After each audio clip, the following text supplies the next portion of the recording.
ராஜுன்னா என்னன்னு எனக்கு தெரியும், சந்துருன்னா என்னன்னு உனக்கு தெரியும். நெஞ்ச பொழுது காட்டுமா?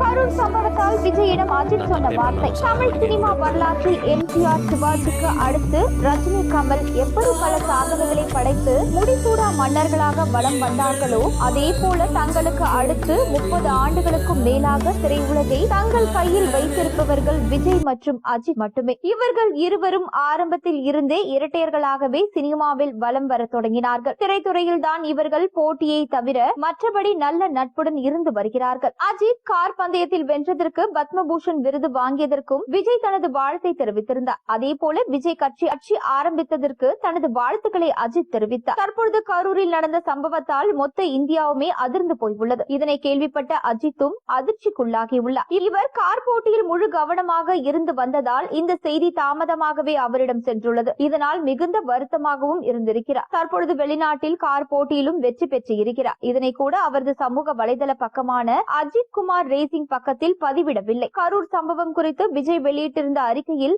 இதயம் நொறுங்கி போய் இருக்கிறேன், தாங்க முடியாத வார்த்தைகளால் சொல்ல முடியாத வேதனையிலும் துயரத்திலும் உழண்டு கொண்டிருக்கிறேன். நம் உறவுகளை இழந்து தவிக்கும் பெருந்துயர் மிகு மனநிலையில் என் மனம் படுகின்ற வேதனையை எப்படி சொல்வதென்றே தெரியவில்லை என்று பதிவிட்டிருந்தார். அத்துடன் நெரிசலில் சிக்கி உயிரிழந்தவர்களின் குடும்பத்தினருக்கு தலா 20 லட்சம் ரூபாயும், காயமடைந்தவர்களுக்கு தலா 2 லட்சம் ரூபாயும் நிவாரணம் வழங்கப்படுவதாக விஜய் அறிவித்தார். மேலும் பாதிக்கப்பட்டவர்களின் குடும்பத்தினரை சந்தித்து நேரில் ஆறுதல் சொல்வதற்காகவும் நிதி உதவியை வழங்குவதற்காகவும் எப்பொழுது கரூர் செல்வது என்பது தொடர்பான ஆலோசனையை தமிழக வெற்றி கழக தலைவர் விஜய் சென்னையில் நடத்தி வருகிறாராம். சமீபத்தில் விஜயை தொடர்பு கொண்டு அஜித் பேசியிருப்பதாக சில தகவல்கள் தெரிவிக்கின்றன. இந்த நிலைமையை சீக்கிரமே சரி செய்ய வேண்டும் எனவும் கூறியிருப்பதாக சொல்லப்படுகிறது. மக்களை நேரில் சந்திக்க விஜய் ஏற்பாடுகளை செய்து வருவதாகவும் கூறப்படுகிறது.